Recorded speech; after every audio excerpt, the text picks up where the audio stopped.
Hi friends, welcome to Tejas Kitchen. ಇವತ್ತು ನಾವು ಮಾಡಿ ತೋರಿಸ್ತಾ ಇರೋದು ಎಣ್ಣೆನೇ ಬಳಸಿದ ಹಾಗೆ ತುಂಬ ಮೃದುವಾಗಿ ಉಬ್ಬಿರೋವಂಥ ಚಪಾತಿ ಹೇಗೆ ಮಾಡೋದು ಅಂತ ಹೇಳಿ ನೋಡೋಣ. ಮತ್ತು ಟೊಮೆಟೊ ಹಾಕಿ ಕೆಂಪು ಚಟ್ನಿ ತುಂಬ ರುಚಿಯಾಗಿ ಹೇಗೆ ಮಾಡೋದು ಅಂತ ಹೇಳಿಬಿಟ್ಟು ನೋಡೋಣ. ಮೊದಲು ಒಂದು ಬಾಣಲೆಗೆ ಒಂದು ಸ್ಪೂನ್ ಎಣ್ಣೆ ಹಾಕ್ಕೊಂಡು ಒಂದು 8ರಿಂದ 10 ಮೆಣಸಿನ್ಕಾಯಿಗಳನ್ನ ಹಸಿ ಮೆಣಸಿನ್ಕಾಯಿಗಳನ್ನ ಹಾಕಿ ಚೆನ್ನಾಗಿ ಫ್ರೈ ಮಾಡ್ಕೋಬೇಕು. ಇದು ಸ್ವಲ್ಪ ಬಣ್ಣ ಚೇಂಜ್ ಆದಮೇಲೆ 1 ಸ್ಪೂನಷ್ಟು ಧನಿಯಾ ಹಾಕಿಬಿಟ್ಟು ಚೆನ್ನಾಗಿ ಫ್ರೈ ಮಾಡಿಕೊಂಡು ಒಂದು ಪ್ಲೇಟ್ಗೆ ಪಕ್ಕಕ್ಕೆ ಎತ್ತಿಟ್ಕೊಳ್ಳಿ. ಈಗ ಕೊಬ್ಬರಿ, ಹಸಿ ತೆಂಗಿನಕಾಯಿನ ಸಣ್ಣಗೆ ಕಟ್ ಮಾಡಿ 1 ಚಿಪ್ಪಷ್ಟು ಇಲ್ಲಿ ನಾನು ಹಾಕಿ ಫ್ರೈ ಮಾಡ್ಕೊಳ್ತಾ ಇದ್ದೀನಿ. ಈ ತೆಂಗಿನಕಾಯಿ ಚೂರುಗಳು ಕೂಡ ಚೆನ್ನಾಗಿ ಫ್ರೈ ಆದಮೇಲೆ ಇದನ್ನು ಕೂಡ ಆ ಮೆಣಸಿನ್ಕಾಯಿ ಜೊತೆನೇ ಹಾಕಿ ಪಕ್ಕಕ್ಕೆ ಇಟ್ಕೊಳ್ಳೋಣ. ಒಂದು 6 ಟೊಮೆಟೊನ ಸಣ್ಣಗೆ ಕಟ್ ಮಾಡಿರೋವಂಥದ್ದು ಹಾಕಿ ನಿಧಾನಕ್ಕೆ ಚೆನ್ನಾಗಿ ಫ್ರೈ ಮಾಡ್ಕೊಳ್ಳಿ. ನೋಡಿ, ಟೊಮೆಟೊ ಸ್ವಲ್ಪ ಚೆನ್ನಾಗಿ ಫ್ರೈ ಆಗಿದೆ.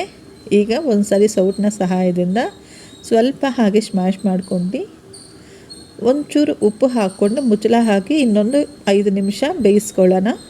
ಈ ಟೈಮಲ್ಲೇ ನಾವು ಹಸಿಟ್ಟನ್ನ ಮಿಕ್ಸ್ ಮಾಡ್ಕೊಳ್ಳೋಣ ಫ್ರೆಂಡ್.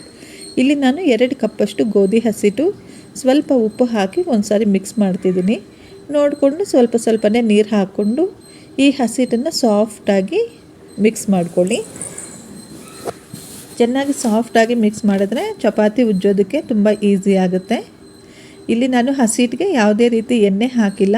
ಎಣ್ಣೆ ಹಾಕದೇನೆ ನಾವು ತುಂಬ ಉಬ್ಬಿರೋಂಥ ತುಂಬ ಸಾಫ್ಟಾಗಿರೋಂಥ ಚಪಾತಿ ಹೇಗೆ ಮಾಡೋದು ಅಂತ ಹೇಳಿ ತೋರಿಸ್ತಾ ಇರೋದು ಫ್ರೆಂಡ್. ನೋಡಿ, ಹಸಿಟ್ಟಿಗೆ ಒಂಚೂರು 1-2 ಸ್ಪೂನಷ್ಟು ನೀರು ಹೆಚ್ಚಿಗೆ ಹಾಕ್ಕೊಂಡು ಚೆನ್ನಾಗಿ ಸಾಫ್ಟಾಗಿ ಡೋರ್ ಮಾಡ್ಕೊಳ್ಳಿ. ಈಗ ಇದನ್ನು ಪಕ್ಕಕ್ಕೆ ಮುಚ್ಚಳ ಹಾಕಿಬಿಟ್ಟು ಇಟ್ಬಿಡೋಣ. ಒಂದು 2-3 ನಿಮಿಷ ಚೆನ್ನಾಗಿ ನೆನಿಲಿ. ಇಷ್ಟರಲ್ಲಿ ನಮ್ಮದು ಟೊಮೆಟೊ ಏನಾಗಿದೆ ಅಂತ ನೋಡೋಣ. ನೋಡಿ, ಟೊಮೆಟೊ ಚೆನ್ನಾಗಿ ಫ್ರೈ ಆಗಿದೆ. ಸ್ವಲ್ಪನೇ ನೀರಿನ ಅಂಶ ಇದೆ. ಇಷ್ಟೇ ಸಾಕು. ಸ್ಟವ್ ಆಫ್ ಮಾಡ್ಕೊಬಿಟ್ಟು ಈ ಟೊಮೆಟೊನ ತಣ್ಣಗೆ ಮಾಡ್ಕೊಳ್ಳೋಣ. ನಾವು ಕೊಬ್ಬರಿ ಎಲ್ಲ ಹುರಿದುಬಿಟ್ಟು ರೆಡಿ ಮಾಡಿ ಇಟ್ಕೊಂಡಿದ್ವಲ್ಲ, ಅದರಲ್ಲಿ ನಾವು ಸ್ವಲ್ಪ ಹುಣಸೆಹಣ್ಣು ಹಾಕ್ಕೊಳ್ಳೋಣ. ಆ ಬಿಸಿಗೇನೆ ಹುಣಸೆಹಣ್ಣು ಕೂಡ ಸ್ವಲ್ಪ ಸಾಫ್ಟ್ ಆಗುತ್ತೆ.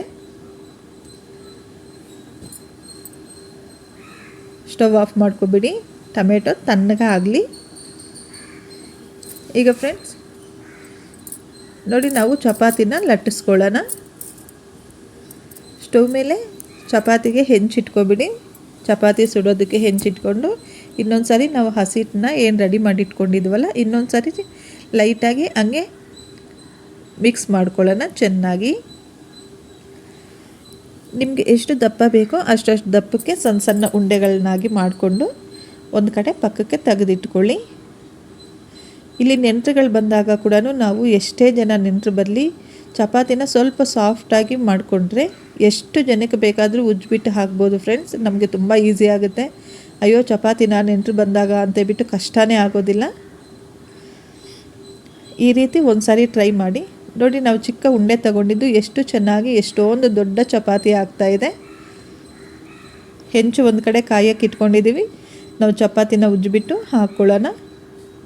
ಈ ಟೈಮ್ವರೆಗೂ ನಾವೆಲ್ಲೂ ಚಪಾತಿಗೆ ಎಣ್ಣೆ ಬಳಸಿಲ್ಲ. ಸ್ವಲ್ಪನೇ ಹಸಿಟ್ಟಲ್ಲಿ ತುಂಬ ದೊಡ್ಡದಾಗಿ ಕೂಡ ಮಾಡ್ಕೋಬಹುದು ನಾವು ಚಪಾತಿ.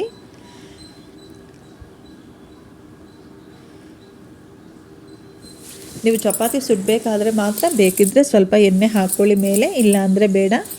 ನೋಡಿ, ಚಪಾತಿಗೆ ನಾವು ಎಲ್ಲೂ ಎಣ್ಣೆ ಹಾಕಿಲ್ಲಲ್ಲ, ಆದ್ರೂ ಎಷ್ಟು ಚೆನ್ನಾಗಿ ಉಬ್ತಾ ಇದೆ.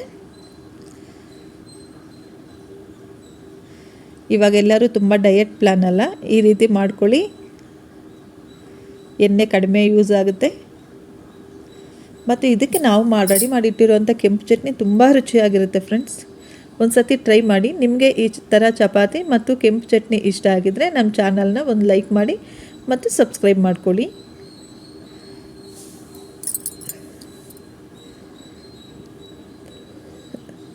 ನೋಡಿ, ಚಪಾತಿಗಳೆಲ್ಲ ರೆಡಿ ಆಗಿದೆಲ್ಲ. ಈಗ ನಾವು ಚಟ್ನಿ ರುಬ್ಕೊಳ್ಳೋಣ.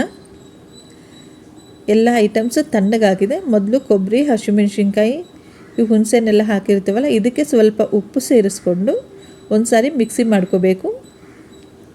ನೋಡಿ, ಒಂದು ಸತಿ ಚೆನ್ನಾಗಿ ಮಿಕ್ಸಿ ಆಗಿದೆ. ಈಗ ಟೊಮೆಟೊನ ಹಾಕ್ಕೊಳ್ಳಿ. ಟೊಮೆಟೊ ಹಾಕ್ಕೊಂಡು ಇನ್ನೊಂದು ಸಾರಿ ಮಿಕ್ಸಿ ಮಾಡಿಕೊಂಡ್ರೆ ಸಾಕು. ಟೊಮೆಟೊ ಹಾಕಿದ್ಮೇಲೆ ತುಂಬ ನುಣ್ಣಗಾಗಬೇಕು ಅಂತ ಏನೂ ಇಲ್ಲ ಫ್ರೆಂಡ್ಸ್.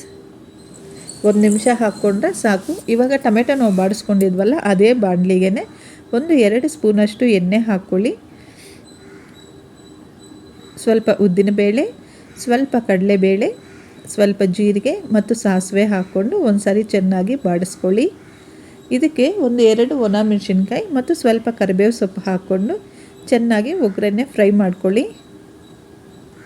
ಇದು ಸ್ವಲ್ಪ ಕೆಂಪಗೆ ಆದಮೇಲೆ ನಾವು ರೆಡಿ ಮಾಡಿ ಇಟ್ಕೊಂಡಿರೋಂಥ ಚಟ್ನಿನ ಹಾಕಿ ಒಂದು ಸಾರಿ ಮಿಕ್ಸ್ ಮಾಡಿಕೊಂಡು ಸ್ಟವ್ ಆಫ್ ಮಾಡಿ. ಚಟ್ನಿನೇನು ತುಂಬ ಹೊತ್ತು ಬಿಸಿ ಮಾಡೋ ಅವಶ್ಯಕತೆ ಇಲ್ಲ, ಎಲ್ಲ ಐಟಮ್ ನಾವು ಬಿಸಿಯಾಗಿ ಮಾಡಿದ್ದೀವಲ್ಲ, ಆದ್ದರಿಂದ ಒಗ್ಗರಣೆ ಹಾಕ್ಕೊಂಡು ಒಂದು ಸಾರಿ ಮಿಕ್ಸ್ ಮಾಡಿಕೊಂಡು ಸ್ಟವ್ ಆಫ್ ಮಾಡ್ಕೊಬೇಡಿ.